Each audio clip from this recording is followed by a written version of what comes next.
합시다. 예수님의 탄식. 예수님의 탄식. 예. 우리가 부모, 형제, 이웃에게 탄식을 받는 그런 사람 되어서는 안 되겠죠. 그죠? 칭찬받는 우리 그런 성도가 되어야 되겠는데, 오늘 본문에 나타난 말씀을 보면은 예수님이 너희들이 나를 따르겠다고 말은 하지만은 내가 너희 속에 있을 곳이 없다. 그렇게 탄식을 하셨다. 그런 말씀입니다. 제가 이 말씀을 가지고 충일교회에서는 머리 둘 곳이 없으신 예수님, 그런 제목으로 말씀을 드린 적이 있지만은 오늘은 예수님의 탄식, 그렇게 말씀을 드리면서 성도 여러분들과 제가 주님이 탄식하는 자가 아니고 우리를 쳐다보실 때에 주님이 기뻐 어쩔 줄 몰라 하시는 우리 그런 성도로 살아갈 수 있기를 축원합니다. 그러면서 성경에 나타난 말씀을 보게 되면은 요한복음 1장에서는 그가 세상에 계셨으며 세상은 그로 말미암아 지은 바 되었으되 세상이 그를 알지 못하였고, 주님이 이 세상을 지으셨지만은 지음을 받은 피조물들이 지으신 창조주를 몰랐더라. 그런 말씀입니다. 그래서 요한복음 1장 11절 말씀 계속해서 자기 땅에 오매 자기 백성이 영접지 아니하였으나, 주님이 자기 땅에 와서 특별히 선택하신 이스라엘 백성들에게 오셨지만은 영접하지 아니했더라. 얼마나 힘들었겠어요. 자식이 부모 집에 왔는데 너 왜 왔어? 그거 참 힘들잖아요. 부모가 자식 집에 왔는데 늙은이들 왜 왔지? 그럼 얼마나 힘들겠어요.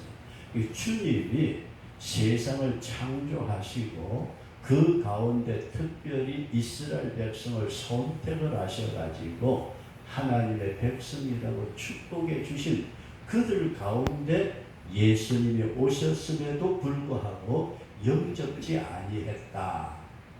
그런데 그 다음 말씀이 굉장히 중요한 것은 영접하는 자, 영접하는 자는 하나님의 자녀가 되는 권세를 주셨다. 그래서 오늘은 이 예수님이 탄식을 하신 자들이 어떤 자들이고 예수님을 탄식을 하던 사람들의 특징이 성경에 몇 사람 나타나 있습니다. 예수님을 탄식하게 한 사람들, 그리고 예수님이 함께 하시는 자가 받은 복, 이 세 가지를 가지고 우리가 말씀을 상고하시면서 꼭 은혜될 수 있기를 바랍니다. 첫 번째 말씀을 보면은 주님이 탄식하는 자, 예수님이 탄식한 자가 있었다. 그렇게 말씀을 합니다. 오늘 마태복음 8장에서는 두 종류의 사람이 있지만은 누가복음 9장 57절 이하에서는 똑같은 내용의 세 종류의 사람이 나옵니다. 세 종류의 사람이 나오는데 첫 번째 말씀을 보면은 한 서기관이 있었다. 서기관. 이 서기관이라고 그러면은 그때 당시에 유대 나라에서는 굉장히 존경을 받는 대단한 학자입니다. 쉽게 우리나라 아주 유명한 대학교에 이름난 유명한 교수님이 계신다면은 아무개 교수님, 우리나라의 김영석 교수님, 또 그 다음에 옛날에 그 양지동 박사님, 우리 유명한 교수처럼 이 서기관들은 당시의 유대 나라에서 굉장히 존경을 받고 대접을 받는 그런 분이었다. 그런 말씀입니다. 그런데 어떤 서기관이 자기도 굉장히 존경을 받는 입장에 있었음에도 불구하고 예수님을 쳐다보니까 사람들이 자기를 대하고 존경하는 것하고 예수님을 대해서 존경하는 것하고는 쉽게 말해서 차원이 다르더라, 그런 말씀이에요.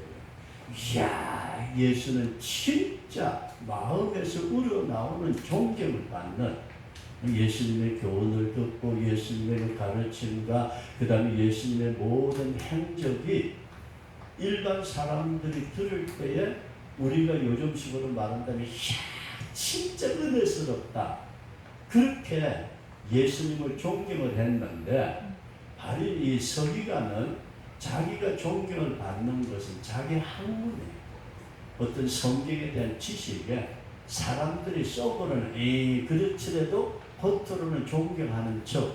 그러니까 이 서기관이 가만히 예수님을 쳐다보니까 이게 달라.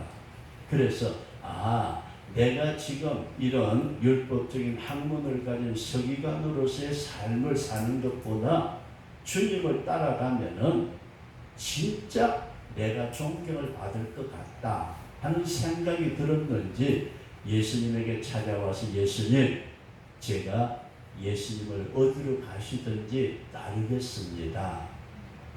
이거는 쉽게 제가 예를 들어서 이렇게 말씀드리면 어떨지 모르겠어요. 우리나라에 대단히 학문적으로 존경을 받는 교수 한 분이 세성교회를 오더니 저한테 와가지고, 목사님, 제가 목사님만 제자가 돼서 따르겠습니다. 그럼 뭐라고 그러겠어요?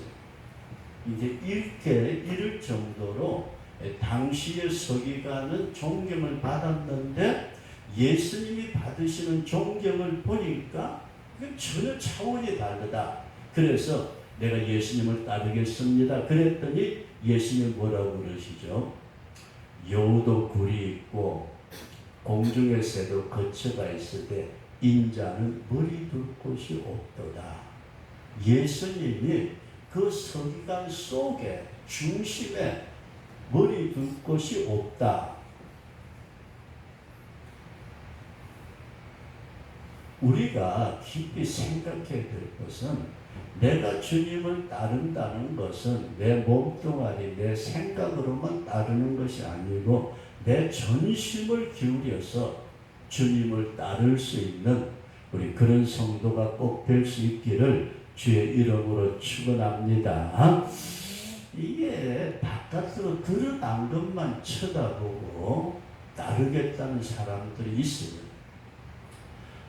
제가 알고 있는 어떤 분이 계셨는데, 이제 아가씨 때에 자기 교회가 서울에 있는 제법 큰 교회 목사님이 목회를 하시는 교회 목사님을 쳐다보니까 그 아가씨가, 이야, 목사님 굉장하네. 그런데다가 옆에 있는 사모님을 쳐다보니까 모든 성도들이 사모님 그러면서 해외 나갔다 갔다 오셔도 뭘 하나 사다 드려도 좋은 걸 사다 드리고, 이야, 그 아가씨가 나도 목사 사모가 되면은 뭘 받겠다? 대접을 받을 수 있겠다. 그래가지고 전도사님한테 시집을 가서 목사가 되고 목사의 부인이 됐는데, 문제는 서울의 큰 교회 목사가 아니잖아요. 저쪽 시골 동네 가서 개척을 시작을 했는데, 상상이 가세요?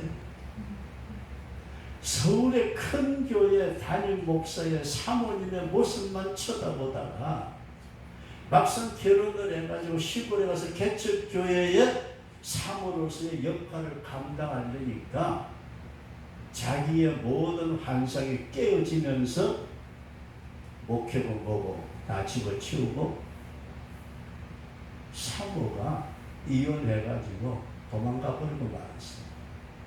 이게 오늘 우리가 예수님을 따른다는 사실은 외형적으로 드러나는 어떤 모습만을 보고 따르고자 하는 것은 서기관의 모습과 같다. 그렇게 이해할 수 있기를 바랍니다.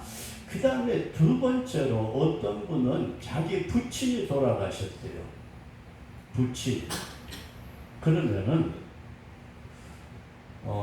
제가 요즘은 군대가 어떤지 모르지만은 옛날에 군대 생활할 때에 부모님이 돌아가셨다고 전보가 와요.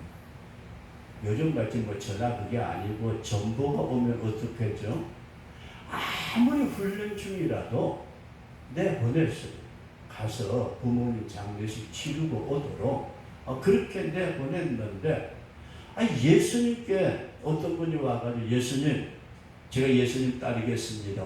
그래요. 나를 따라오세요. 그런데라니 우리 아버지가 조금 전에 돌아가셨대요. 그래요? 그러니까 제가 예수님을 따르기는 하되 아버지 장례식 치르고 따르겠습니다. 집사님 같은 뭐라 그래야 돼요? 집사님 같으면 장례식 치르고 오라고 해야 되잖아요. 그죠? 아니 세상에 다른 건 몰라도 부모의 장례식은 치러. 근데 예수님이 여기에서 어떤 말씀을 하시는 거예요? 죽은 자들은 죽은 자가 장례식 치르도록 하고 너는 나를 따르라. 여기서 두 가지 사실을 우리에게 말씀하고 있습니다. 죽은 자를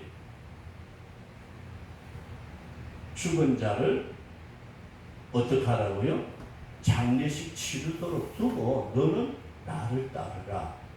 이게 무슨 말이에요? 근데 성경이 우리에게 가르쳐주고 있는 말씀을 잘 생각해 보세요. 죽은 자들이 죽은 자 장례식 치러요? 실제가 실제? 근데 여기서 죽은 자는 우리 한번 따라서 영적 죽음. 그러니까 하나님을 믿지 않냐는 허물과 죄로 죽었다 말하는 죽은 자들이 이 죽은 자는 뭐죠? 시체가 된 자. 여기까지 이해되시면 나면 그러니까 예수님이 원하셨던 것이 무언가를 정확하게 이해를 해야 되는데 죽은 자들이 죽은 자를 장례식 하도록 내버려 두고 넌 나를 따르라. 죽은 자 누구라고요?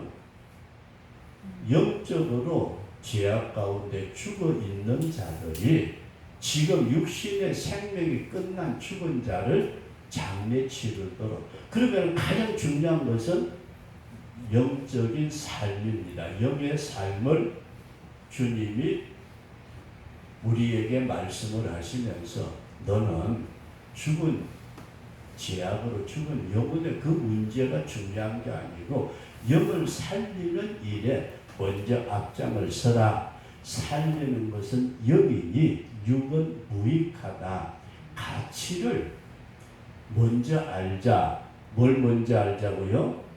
저와 여러분들의 삶의 가치관이 어디 있어요? 뭐가 중요한지를 이걸 제대로 파악을 못하고 순서가 뒤바뀌어 버리니까 이게 심각한 문제가 생기더라. 예수님은 죽은 자들, 영원히 죽은 자들, 이미 하나님을 떠난 자들 내버려 두고 여기서 네 아버지가 이미 시체가 됐어. 지옥으로 갔는지 천당 갔는지 그거는 우리가 판단할 일이 아니지만은 이미 끝났어. 그럼 더 중요한 것은 이것은 영이 사는 너는 나를 따라서 구원의 삶에 동참하라. 이걸 우리가 이해를 하시고 그 다음에 세 번째 사람이 있는데 이건 누가복음에 나오는 말씀이에요. 누가복음 9장 57절 이하에 어떤 사건이 있느냐 하면 어떤 사람 보고 나를 따라오라 그랬더니 그 사람이 그런 얘기를 해요. 예수님 저 따라갈게요. 저쪽에요 우리 아버지 어머니 계시거든요. 가서 작별 인사 좀 하고 엄마 아빠 왜? 나 지금 예수님 따라서 예수님 제자 될 거예요. 작별 인사하고 따라가겠습니다. 이해되시면 나면 부모 자식 간에 작별 인사하겠다는데 그게 뭐 10시간이 걸려요. 20시간이 걸려요. 나 예수님 따라서 예수님 제자 될 테니까요. 어머니 아버지 걱정 마세요. 그리고 가겠다는데 예수님이 뭐라고 그러셨느냐 하면은 작별 인사. 아니 장례식도 못하게 하시더니 예수님이 조금 지나친 거 아니에요? 은혜 집사님 좀 안 그래요? 우리가 믿는 예수님이 조금 그렇잖아. 근데 작별 인사하겠다고 그러니까 성경이 뭐라 쟁기를 잡고 지금 일을 하다가 뒤돌아보는데요. 뒤돌아보는 거 이거 마땅치 않아. 한 가지 일을 진행을 했으면 뒤돌아보지 말고 계속해서 나아가야 되는데 너는 쟁기를 잡고 그 일을 한다고 하면서 딴 거 쳐다보는 거. 이것을 우리는 그냥 단순하게 작별 인사 그거는 문제가 아니고 성경에 보게 되면은 두 주인을 섬기지 못한다. 한 주인만 섬겨야 하는데 두 주인을 섬기는 자. 그래서 성경에 보니까 예수님이 탄식을 하셨다. 내가 너희 속에 같이 지내야 되는데 내가 같이 있을 수 없구나. 이 탄식을 하는 자들이 누군가 하고 봤더니 세 종류의 사람이 있더라. 믿어지시면 아멘. 그 다음에 우리가 두 번째 크게 말씀을 드리고자 하는 것은 주님이 탄식하는 자들의 특징이 있더라 하는 말씀이에요. 탄식하는 자들의 특징. 예수님이 왜 인간들을 보시고 탄식을 하셨을까? 오늘날에도 마찬가지인데 성경이 우리에게 가르쳐주고 있는 간단한 교훈이 있어요. 누가복음 2장에 나타난 말씀 보면 베들레헴의 여관이 나옵니다. 베들레헴 여관 몇 개나 있었는지 모르죠. 우리 세선에 펜션 있잖아요, 그죠? 방이 몇 개인지는 저는 다 몰라요. 모르는데 여름 한철에 오늘부터 손님 좀 올려놔요. 방마다 가득 찼어. 찼는데 어떤 사람이 와가지고 방을 하나 구하는데 보니까 배가 이렇게 불렀대요. 만삭이에요. 오늘 내일 아기를 낳을 그런 처지에 더구나 젊은 부부가 만삭된 부인이 왔는데 쳐다보니까 별로 돈 될 것 같지 않아. 행색이 추우면 에어컨 꺼요. 근데 그러니까 여관을 문을 두드리면서 여보세요. 저 방이 있어요? 없어요. 쳐다보니까 젊은 부부가 여기는 만성이 됐는데 시골 저 갈릴리 총구석에 살다가 와나 오니까 깨졌지 한 모습으로 그래가지고 오니까 방이 없대요. 그때 당시 우리가 성경에 나타난 말씀 보면은 헤롯 임금이 호적을 하도록 그것도 고향 동네에 가가지고 호적을 하도록 그래 보니까 전국 각지에서도 베들레헴에 몰려드는데 이런 기회가 1년이 아니라 몇 년, 몇십 년 만에 돌아올지 몰라요. 호적하는 것은. 요 기회가 메뚜기도 한철이라는데 조집사님 이때 좀 잡게 되는 거 아니에요? 그죠? 근데 잘 보세요. 여관에 있을 곳이 없어가지고 여관 주인이 다 내버려요. 우리 방 없어요. 방 없어요. 그런데 누구의 도움인지 모르지만 마국간으로 가서 예수님이 탄식을 하셨다 말씀을 하는데 뱃속에 있는 아기가 누구라는 것을 알았더라면 만약에 그 여관 주인이 저 사람이 아기를 갖는 저 아기가 장차 이 나라의 왕이 될 사람이라면 어디 그냥 보냈을까요? 이게 전혀 몰랐다는 얘기예요. 이걸 우리가 깊이 생각을 하시면서 어쩌면은 여관 주인이 예수님을 알았더라면 이 사람은 영적으로 굉장히 무지입니다. 영적 무지. 성경에 보면은 세례 요한하고 예수님하고는 이게 뭔 친척발인 것 같아요. 친척발. 그러니까 세례 요한의 어머니가 잉태해가지고 산속에서 배가 불러 6개월 됐을 때에 그때에 마리아에게 천사가 나타나가지고 성령이 너에게 임하고 네가 아기를 가질 것이다. 그 아기가 장차 만왕의 왕이 되신 구세주가 된다. 그 말을 듣고 이 마리아가 뱃속에 지금 막 잉태된 상태에서 배가 불러오는 것도 아직 아니에요. 그 상태에서 어디로 가죠? 세례 요한의 어머니한테 가요. 언니빨이 되는지 뭐가 되는지 몰라요. 그런데 갔더니 6개월 된 뱃속에 아기가 뛰어노는데 하나님의 영이 그 세례 요한의 어머니 엘리사벳에게 임하니까 엘리사벳이 내 주의 모친이 내게로 나아온다. 세례 요한의 어머니가 자기 동생 뻘 된다고 하십시다. 동생이 나왔더니 내가 모셔야 될 주님의 어머니가 내게로 왔다.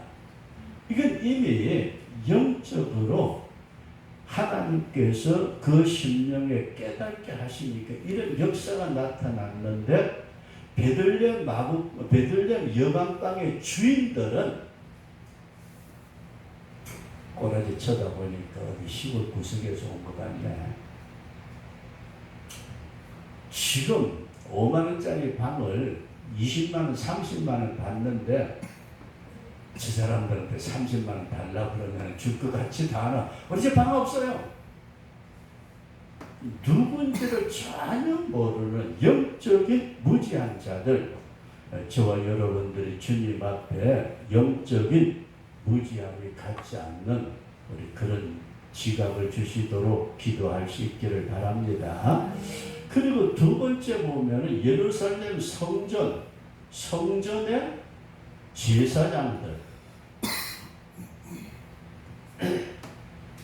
이 사람들은 영적으로 하나님을 섬긴다는 사람들이에요. 하나님을 섬긴다.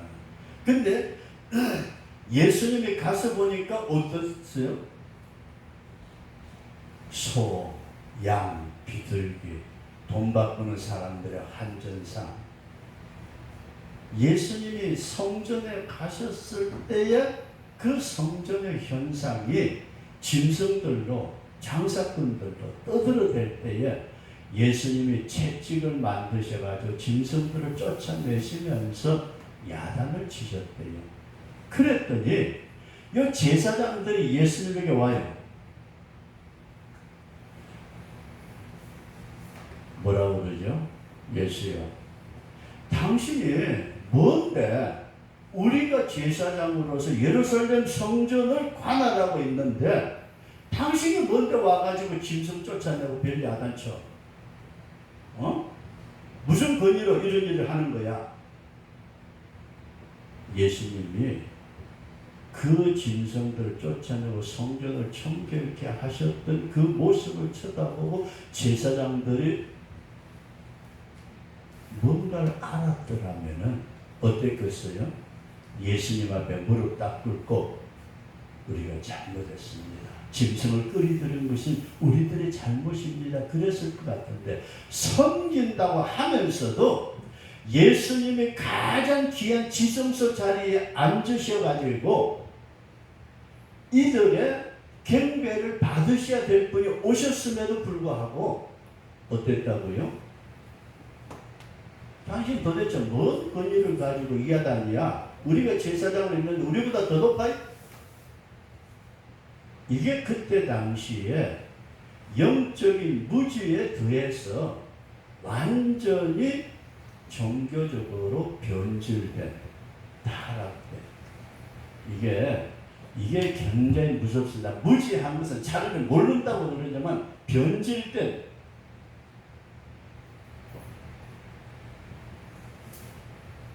오늘 신앙생활을 하고 있음에도 불구하고 영적인 변질된 상태에서 잘못된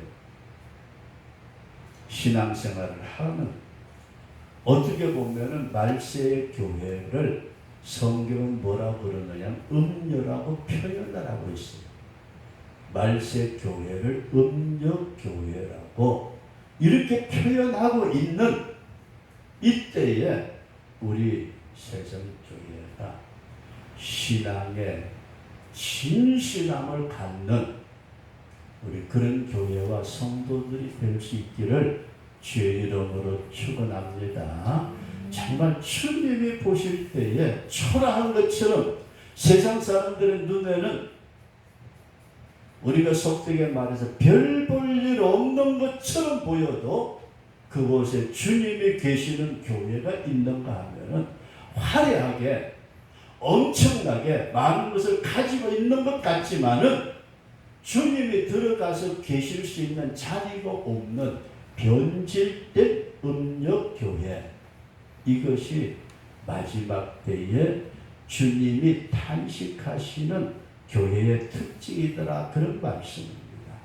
그리고 세 번째로 말세의 인간들의 심적 상태, 영적 상태가 자기를 사랑하고 돈을 사랑하고 부모를 거역하고 미워하고 온갖 잘못된 것이 성경에 기록되어 있는데 내 속에 지금 무엇이 들어앉아 있느냐? 자기 중심적인 세속적 욕망이 정과 욕망, 이것이 먼저 자리를 잡고 있기에 우리 속에 주님이 들어와 계실 수 있는 여지가 없는, 어질러져 가지고 도저히 어쩔 수 없는, 비집고 들어갈래야 들어갈 수 있는 그와 같은 여유가 없는 인간들의 영적 상태, 우리가 한번 깊이 생각하시면서 나를 보시고 주님이 기뻐하실까 아니면 탄식하실까? 나요 예수 믿어요. 안다니까. 알기는 알지만 영적으로 무지한 그와 같은 존재가 있을 수 있고 신앙생활을 하는 것 같지만 자기의 생각에서 변질된 음력 교회로 타락된 신앙의 소유자들도 있겠고, 교회를 다닌다고 말을 하지만 내 속에 깊은 데서 자리 잡고 있는 인간의 욕망, 세속적인 쾌락적인 것, 이것이 자리 잡고 있어가지고 예수님이 아무리 문을 두드려도 열어줄 생각도 안 하고, 예수님 뭐라고 밖에서 쳐다봐도 이거 뭐 그냥 그런 거지 뭐. 우리가 주님이 탄식하는 자들이 성경에 기록되어 있었고 탄식하실 수밖에 없는 사람들의 특징이 이와 같은 특징이 있더라. 이해되시면 하면 우리가 깊이 생각하시고 정말 내가 주님이 나를 보실 때 기뻐 어쩔 줄 몰라 하시는 하나님의 사람이 된다면 어떨까? 그래서 마지막 이런 말씀을 드리고자 합니다. 주님이 함께 하시는 자리에 어떤 것 축복, 주님이 함께 하시는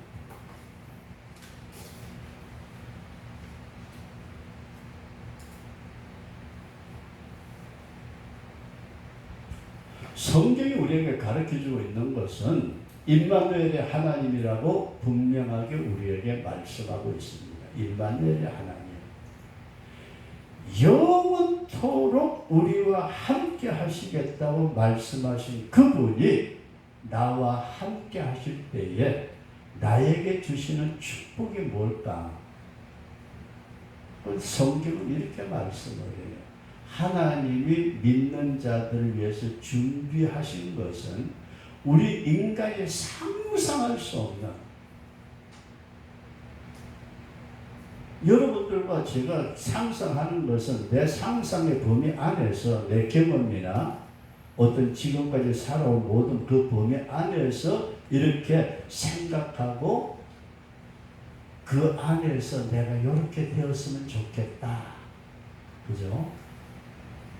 우리 은혜 집사님 뭐가 되었으면 좋겠어요? 이 집에 이렇게 집도 이렇게 되고 자가용은 이렇게 바뀌고 그 다음에 남편 직장은 이렇게 되고, 우리의 상상의 범위를 우리는 나라는 존재를 두고서 이렇게 한계가 지어져요. 그런데 하나님의 함께 하시는 사람은 우리의 상상의 한계를 뛰어넘는 축복을 주신다. 이런 믿음을 꼭 가질 수 있기를 바랍니다. 하나님의 함께 하시는 사람의 축복은 각자가 받은 것이 다 다르니까 제가 여기서 설명을 하기가 어렵지만은 그래도 유명하다는 사람 두 사람 얘기만 한번 해볼게요. 혹시 원종수 권사님이라는 사람 이름 들어보셨어요?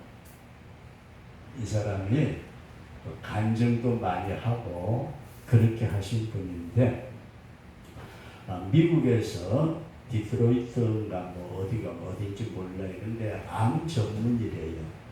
암에 대해서는 대단한 세계적인 전문이라고 그러는데, 이 양반의 과거에 그 지나간 얘기가 재미나는 게 있어요. 그분 간증에 6살 때에 아버지가 돌아가셨대요.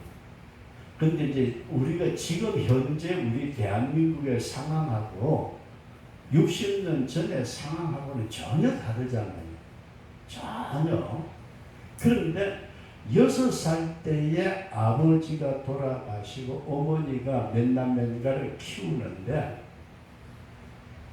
요즘처럼 나가면은 일자리 있어가지고 여자들도 나가서 알바하러 하면은 일주일분 밥 먹을 거 쌀 살 수 이런 정도가 아니고 너무 어려울 때야. 남의 집에 월세방 살아가면서 전전하다가 심지어는 방도 못 들어가고 마루에다가 이불장 놓고서 그렇게 살아갔대요. 그런데 그 어머니가 새벽 기도에 계속 다니시면서 추운 겨울에 그 손이 얼어가지고 교회 갔다 와가지고 그 찬송으로 자고 있는 자기 자녀들 머리 위에 손을 얹고서 기도를 해주십니다. 그러면은 갑자기 머리에 차가운 게 되니까 눈을 뜨면 엄마가 기도해 주고 계셨고요. 그런데 이 원종수 권사님이 학교 다니는데 480명 중에 410등을 했대요. 480명. 공부 잘했죠, 그죠? 480명 중에서 1, 2등이 아니고 410등을 했는데, 근데 어머니 따라서 교회를 다니면서 기도하면서 우리식으로 말해서 굉장히 큰 은혜를 받았어요. 성령의 체험을 하고. 그러고 난 뒤에 학교를 다니는데 희한하게 시험을 칠 때 자기 교과서에 모든 게 딱 떠오르는 거예요. 이번에 간증이에요. 그러면서 고등학교를 졸업할 때는 수석으로 졸업을 하고 서울 의대를 수석으로 졸업을 하셨대요. 480명 중에 410등을 하던 이 사람이 중학교, 고등학교 다니면서 하나님께서 함께 하시는 큰 은혜를 받아가지고 고등학교 때는 수석 졸업, 서울 의대 거기도 수석 졸업, 그리고 미국으로 가서 암 전문의로서 아마 우리나라보다는 미국 사회에서 더 많이 알려진 분으로 그렇게 얘기를 하고 있습니다. 지금도 나이가 많으신데도 가끔 우리나라에 오셔가지고 간증을 하고 계시고, 원종수 아마 유튜브라든지 치면 나올 거예요. 이번에 간증이.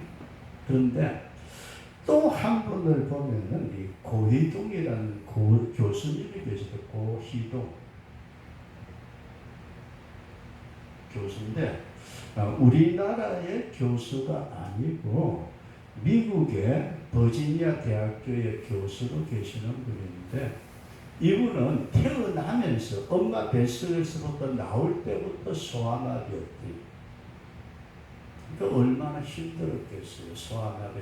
그 어머니가 꼭 업고 교회를 다니고 업고서 학교를 가고 그렇게 하다가 미국에 가가지고서 공부를 해가지고 박사학위를 받고 버지니아 대학교의 교수로서 그렇게 생활하고 있는, 우리는 하나님이 함께 하실 때에는 세상에서 가장 약한 자를 들어서 강한 자를 부끄럽게 하시고, 없는 자를 들어서 있는 자를 부끄럽게 하시는, 미련한 자를 들어서 지혜로운 자를 부끄럽게 하시는 하나님이 그 사람에게 역사하신다. 누구에게요? 하나님이 함께하는 사람에게.